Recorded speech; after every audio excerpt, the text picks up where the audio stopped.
કે ઘડીની શીર્ષિયા ન બેહાય એ કે આ શું આયા અહીંયા બેહો કે વાત માંડવી પડે તો માનશું વાત અહીંયા ક્યાં કોઈને ખબર પડે કે ઘડી રોજ ખોટી વાતો માંડે અને આવ્યા રાજા કીધું કે જવા દો એકાદી વાર્તા માંડો મહારાજે વાર્તા શરૂ કરી કે મેં 200 ફૂટનું લાકડું જોયું કે દરબાર કે બંધ થઈ જાઓ કાં ત્રણ દે આપું કે 200 ફૂટનું લાકડું ન આવ્યા તો ફાંસી દઈ દઈશ મહારાજ કે આરું ઘડીનું કોઈ પૂછતું નહોતું ને આપણે આ 200 ફૂટનું લાકડું લાવવું ક્યાંથી આવડું મોટું લાકડું હોય ખરું 200 ફૂટનું મહારાજ તો 2 દી ફર્યા અને ત્રીજે દિવસે ઘડીના ઘરે ગયા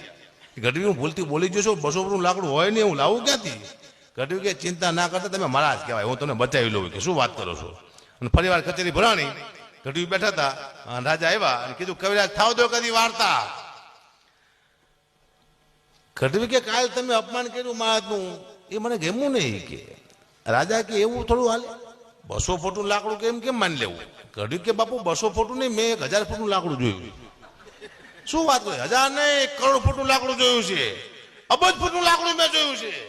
રાજા મોરા પડી ખરું અબજ ફૂટનું લાકડું અને ગઢવીએ જોયું તો જ ગઢવી કે પછી રાજાને ખબર ને ગઢવી બોલે ને જોયા વિના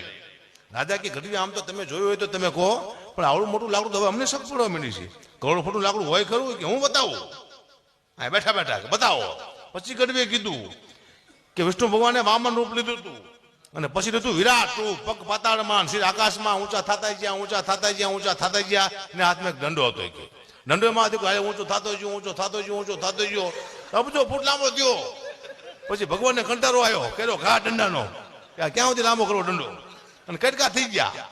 1000 ફૂટ 100 ફૂટ 200 ફૂટ 50 ફૂટ એને ઘણા વર્ષો થયા બાપુ હવે લોકોએ બાળી દીધા હવે નો ચડી ગયું પણ લાકડું દેખાડ્યું ખરું કરી ગમે આપણો ધંધો છે